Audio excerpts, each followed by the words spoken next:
विचार करते हैं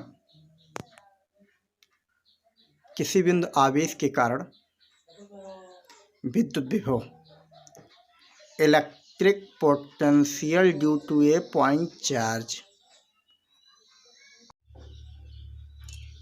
आइए विचार करते हैं किसी बिंदु आवेश के कारण विद्युत विभव। तो किसी बिंदु आवेश, तो सबसे पहले एक बिंदु आवेश की हम कल्पना करते हैं।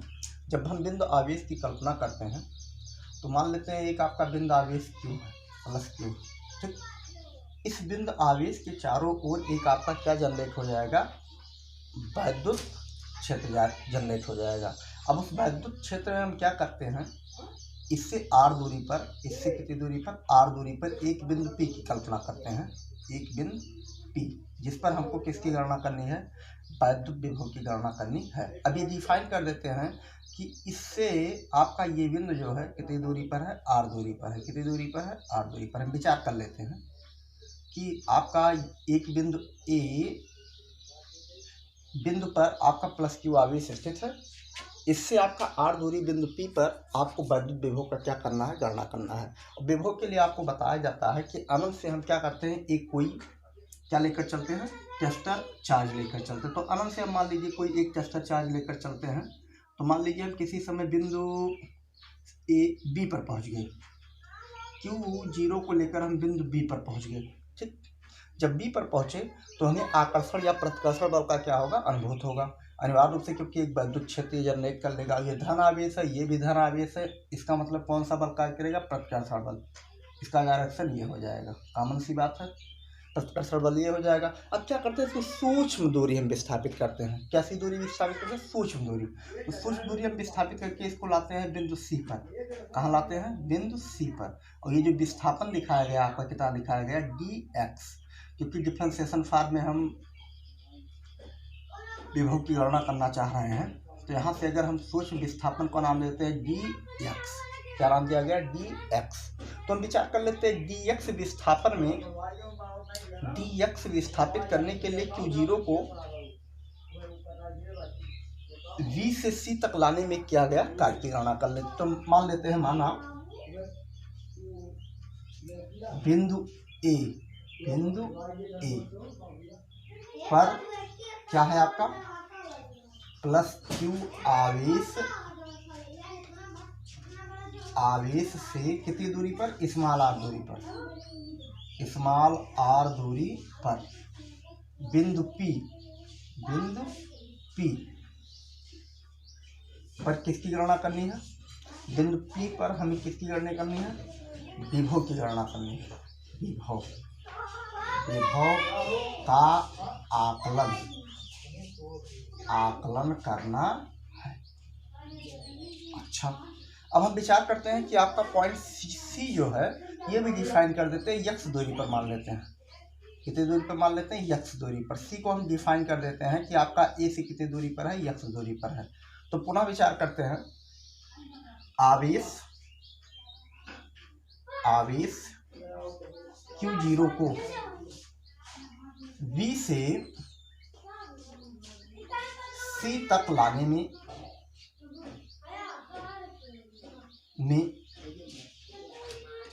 सूक्ष्म विस्थापन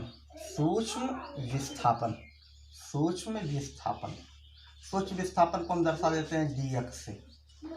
तो इस सूक्ष्म विस्थापन में को विस्थापित करने में किया गया कार्य, तो dx विस्थापन करने में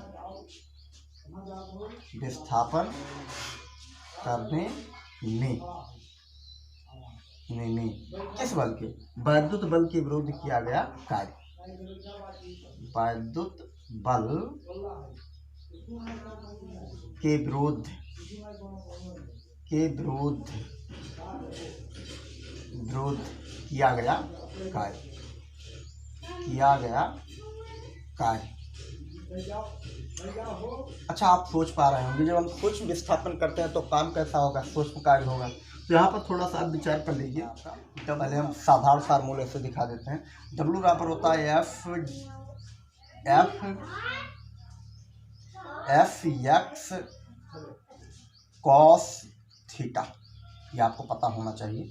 क्योंकि आपका ये आपका कैसी राशि है, अदिश राशि है, और ये आपका सदिश है, ये सदिश है। सदिश सदिश का डॉट प्रोडक्ट जो होता है कोज्या नियम का पालन करता है। इस कार्ड से हमें W इक्वल लिख दिया गया एफ एक्स कॉस थीटा। यहाँ पर ध्यान दीजिए कि चूंकि सूक्ष्म विस्थापन की बात करते हैं तो कार्य कैसा होगा, सूक्ष्म होगा, तो इसको डिफरेंशिएशन फार्मूला हमने लिख दिया DW equal F into D x कर दिया, और ये कॉस थीटा। और यहाँ पर ध्यान दीजिए, अब यहाँ पर हम विचार करते हैं, थीटा इक्वल क्या होगा, 0 अंश होगा, सॉरी 180 अंश होगा। क्यों होगा, देखिए जब आप इसको लेकर चलोगे तो इस पर एक क्या कार्य करेगा, प्रतिकर्षण बल। इसका मतलब प्रतिकर्षण बल का दिशा इधर हो गया और आपकी विस्थापन की दिशा इधर हो गया। इसका मतलब बल और विस्थापन x के बीच का जो कोण बनेगा कितना अंश बनेगा, 180 अंश, क्योंकि प्रतिकर्षण बल का दिशा ये होगा और आप इसको लेकर इधर आ रहे हो। इस कारण से यहाँ पर जो कोण बनेगा वो बनेगा 180 अंश। डायरेक्शन विपरीत होने के कारण कोण का मान हो जाएगा 180 अंश। और फोर्स क्या होगा, अगर फोर्स की बात किया जाए तो पॉइंट सी पर फोर्स की बात किया जाए, पॉइंट सी पर अगर फोर्स की बात किया जाए तो यहाँ से कितनी दूरी, x दूरी डिफाइन है, तो कूलाम्स लगाकर ए सी के मध्य हम क्या निकाल लेते हैं, फोर्स निकाल लेते हैं। इसके लिए आपको फार्मूला पता है, 1/4 पाई आप साइलेंट 0 क्यू, इसके और इसके बीच निकालना है। यहाँ पर आपका प्लस क्यू है, क्यू, और यहाँ पर क्या है आपका Q0 है, Q0 अपान, अरे भाई आप कूलाम का नियम लगाइए ना, 1/4 पाई आप साइलेंट 0 Q1 Q2 अपान R स्क्वायर। इसके बीच की दूरी क्या है, x है, तो x स्क्वायर रख देते हैं। यहाँ पर रखने पर रख दीजिए, तो ये हो जाएगा आपका DW इक्वल हो जाएगा आपका एफ का वैल्यू रखोगे 1/4 पाई आप साइलेंट 0 Q0 अपान x square into D x. अब यहाँ पर देखिए हम निकाल रहे हैं, कार्य दिया गया, क्या दिया गया, इस सूक्ष्म कार्य दिया गया। सूक्ष्म कार्य को हम पूरे कार्य में अगर वर्णित करें, जैसे आप छोटा सा मान का आपने निकाल लिया, इतना कार्य होता, तो ऐसे कई छोटे छोटे खंडों में अगर आप निकालें तो संपूर्ण कार्य का मान पता चल जाएगा। इस तरह से ये डिफरेंशिएशन का उल्टा क्या होता है, इंटीग्रेशन।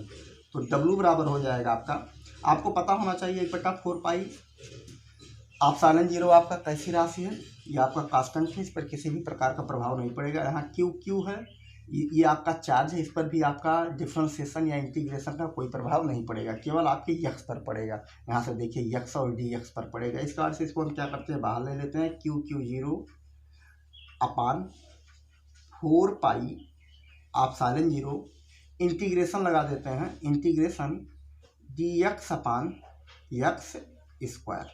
ध्यान दीजिए एक चीज़ हम मिस कर रहे हैं, यहाँ पर cos 180 अंश का मान कितना होगा, अगर रख दें यहाँ पर cos 180 अंश रख दीजिए, cos 180 अंश का मान कितना होता है, -1 होता है। इस कारण से यहाँ -1 कर दिया गया, cos 180 अंश का मान -1 रख दिया गया, तो यहाँ माइनस आ गया आपका, क्योंकि 180 अंश यहाँ दिखाया गया है। अच्छा, यहाँ पर अगर देखा जाए, अब हम कहाँ से चले थे, अनंत से, विभव की बात कर रहे हैं। जब हम विभव की बात करते हैं तो कहाँ से चलते हैं, अनंत से चलते हैं, और ठहरे कहाँ हैं, पॉइंट्स पी पर हमें निकालना है। तो क्या करते हैं, ये तो डिफाइन है आपका, ए से पी तक की दूरी डिफाइन है, कितनी है, R। यहाँ पर लिमिट लगा देते हैं, ये आपका लोअर लिमिट हो गया, ये आपका उच्च लिमिट हो गया। अब इसको क्या करते हैं, इंटीग्रेट कर देते हैं। इंटीग्रेट करने के बाद जो रिजल्ट आएगा वही आपका हो जाएगा पॉइंट पी पर विभव का सूत्र। यहाँ पर देखिए माइनस Q0 अपान 4 पाई आप साइलेंट 0।